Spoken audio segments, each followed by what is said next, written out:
ಮೋದಿ ಮಾಧ್ಯಮ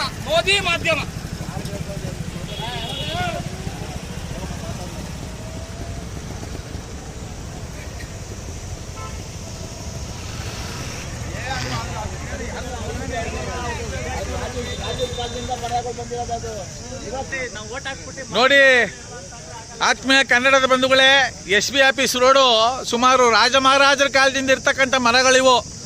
ಸುಮಾರು 40 ಮರಗಳನ್ನ ಈ ರೀತಿ ರಾತ್ರೋರಾತ್ರಿ ಅಭಿವೃದ್ಧಿ ಹೆಸರು ಹೇಳ್ಕೊಂಡು ಇವ್ರು ಚಟ ಕಟ್ಟಕ್ಕೆ, ಇವ್ರು ಒಪ್ಪ ಮಾಡಕ್ಕೆ, ಇವ್ರು ತಿಥಿ ಮಾಡಕ್ಕೆ, ಇವ್ರು ಹಿಂಡಕುಳ್ ಮಾಡಕ್ಕೆ ನಿಮ್ಮ ಜನ್ಮಕ್ಕೆ ಬೆಂಕಿ ಹಾಕ. ನೀವು ರಾಜಕಾರಣಿಗಳಾಗಿ ಅಯೋಗ್ಯ ರಾಜಕಾರಣಿಗಳೇ, ನಿಮ್ಮ ಜನ್ಮಕ್ಕೆ ಬೆಂಕಿ ಹಾಕವ್ರೆ.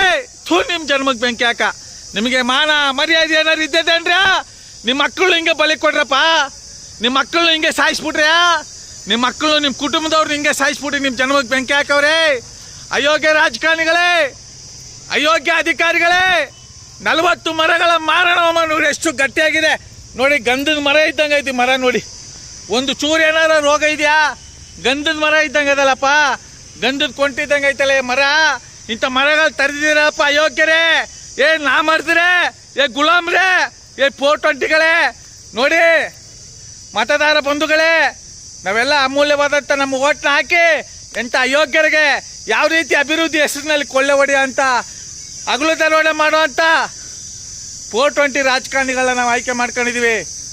ನೋಡಿ ಎಷ್ಟು ಮರಗಳು ಇವತ್ತು ಈ ರಸ್ತೆ ಫುಲ್ಲು ಸಂಪೂರ್ಣವಾಗಿ ಬಂದು 2 ಕಡೆನೂ ತರದು ಉಳಿಸ್ಬಿಟ್ಟವ್ರು. ಇವ್ರ ಮನೆ ಹಾಳಾಗ, ಇವ್ರ ಮನೆ ಎಕ್ಕುಟ್ಟೋಗ, ಇವ್ರ ಮನೆ ದೀಪ ತುಂಬೋಗ.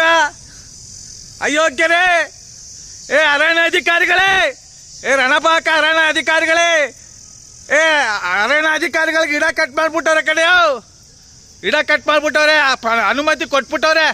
ನಿಮ್ಮ ಜನ್ಮಕ್ಕೆ ಬೆಂಕಿ ಹಾಕ. ನೀವು ಅಧಿಕಾರಿಗಳಾಗಿ, ನೀವು ಅರಣ್ಯ ಅಧಿಕಾರಿಗಳಾಗಿ, ಅಯೋಗ್ಯ ಅಧಿಕಾರಿಗಳೇ, ಅನಪಾಕ ರಾಜಕಾರಣಿಗಳೇ, ನಿಮ್ಮ ಮಕ್ಕಳು ಹಿಂಗೆ ತಿನ್ಕಳ್ರಪ್ಪ.